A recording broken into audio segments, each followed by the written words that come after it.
My name is Torsten Overgaard. I'm a Danish photographer. I travel the world taking photographs and I teach photography.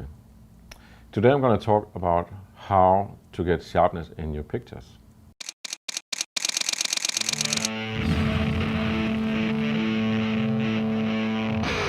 If you look online in camera reviews, you will see that it's a great deal of attention on how to get sharpness or how to get a lens to take sharp pictures.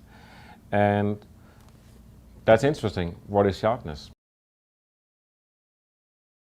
What is sharpness? Well, sharpness is actually not just depending on the megapixels of your camera, and it's not depending on how sharp your lens is.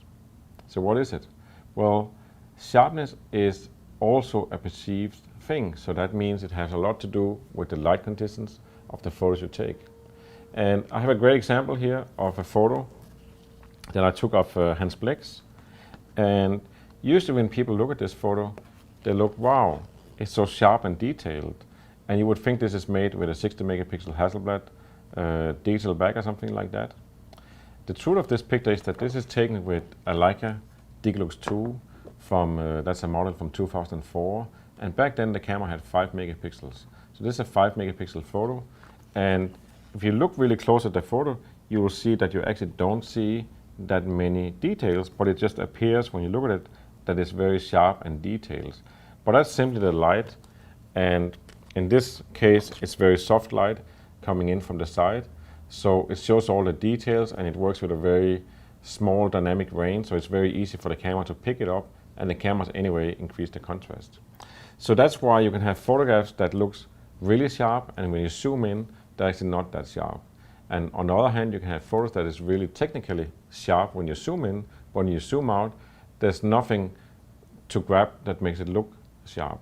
So a lot of it is perception.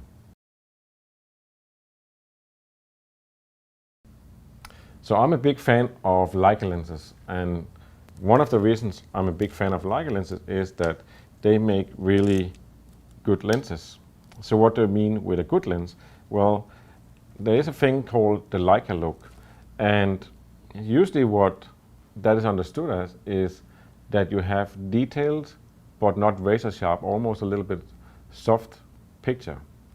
And that's also, if you look, Leica makes cinema lenses now, and the quality those cinema lenses has is that they're very detailed, very alive, but they're not razor sharp. So how does that happen? Well, it's a technology, and it's also a philosophy of how to make lenses and design lenses.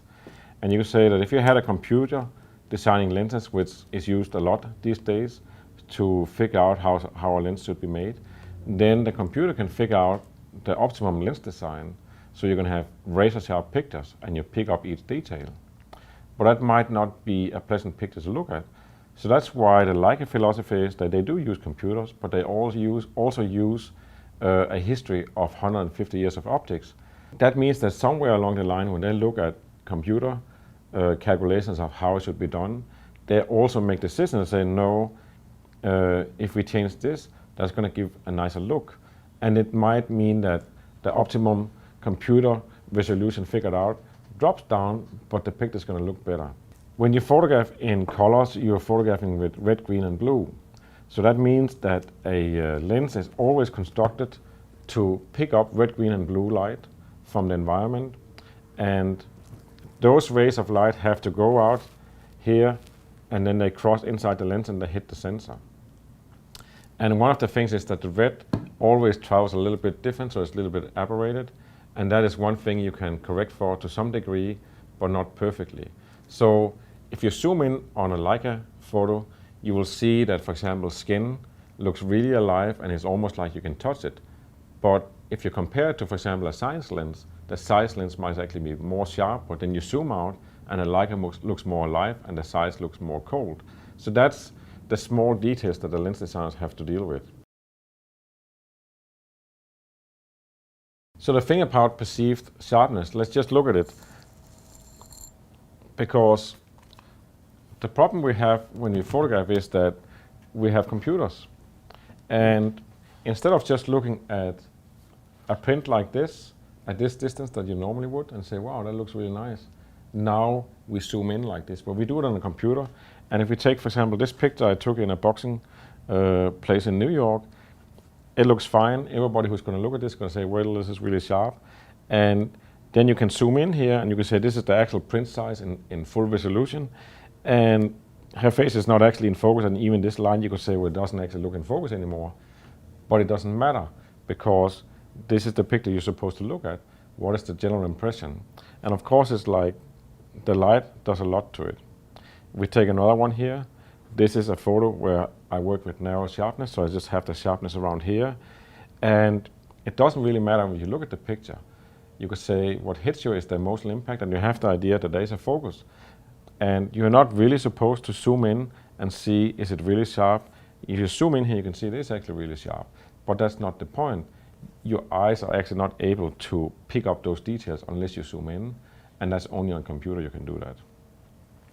But that's one of the problems today, that what can you measure in a picture? And it's really hard to measure what is the artistic quality, what is the emotional quality of this. But what it is easy to measure is that you zoom in and see how sharp it is, how detailed it is, how sharp is that hair.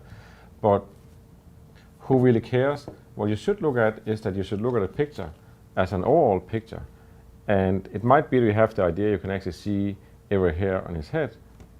And maybe you can if you zoom in or not.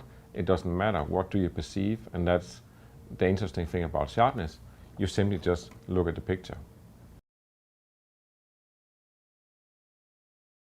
Then you also have an interesting different perspective. Is like how sharp can a picture get?